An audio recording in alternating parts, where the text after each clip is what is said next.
नमस्कार मित्रों, स्वागत है मेरे YouTube चैनल पर।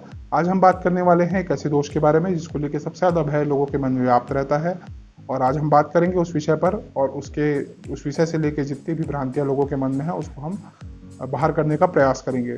आज हम बात करने वाले हैं काल सर्प दोष के बारे में। जी हाँ मित्रों, जैसा कि आप जानते हैं कि जन्म कुंडली में जब भी राहु से केतु के बीच सारे ग्रह आ जाते हैं तो उसे काल सर्प दोष की संज्ञा दी जाती है। इसके विषय में कुछ और भी बातें हैं जिसके बारे में थोड़ा सा विश्लेषण करना आवश्यक होता है, जो कि हम नहीं कर पाते हैं और काल सर्प दोष की शांति करवा लेते हैं। मित्रों, एक बात याद रखिएगा, जब भी जन्म कुंडली में, जैसा कि आप यहाँ देख पा रहे हैं, राहु से केतु के बीच सारे ग्रह अगर आ जाते हैं तो उसे काल सर्प दोष कहा जाता है।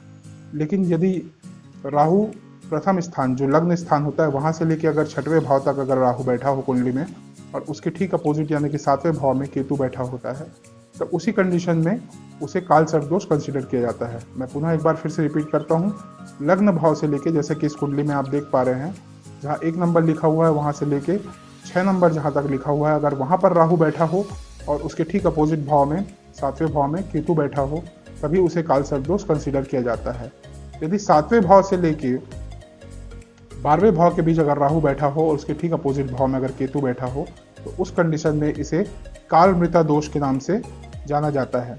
काल मृता दोष भी काल सर्प दोष की तरह होता है, लेकिन वह उतने भयावह परिणाम नहीं देता है, तो इसकी भी शांति करवा लेनी चाहिए, लेकिन यह काल सर्प दोष नहीं होता है।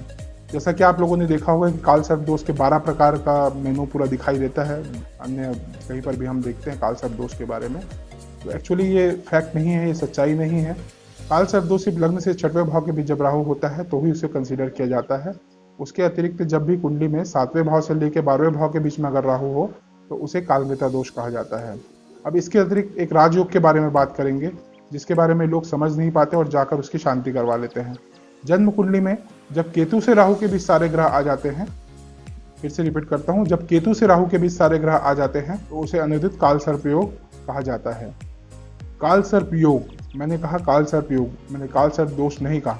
इसे अनुदित काल सर्प योग कहा जाता है। यह योग एक राजयोग की तरह कार्य करता है और ऐसा व्यक्ति जीवन में अनेक सफलताओं को प्राप्त करता है, यश कीर्ति सुख समृद्धि को प्राप्त करता है। तो जब भी कुंडली में केतु से राहु के बीच सारे ग्रह हों तो कभी भी इसकी शांति नहीं करानी चाहिए। और जहाँ तक कि काल सर्प दोष की शांति की बात है, तो काल सर्प दोष की शांति के लिए एक ही जगह निर्धारित है जहाँ जाके इसकी शांति कराई जानी चाहिए।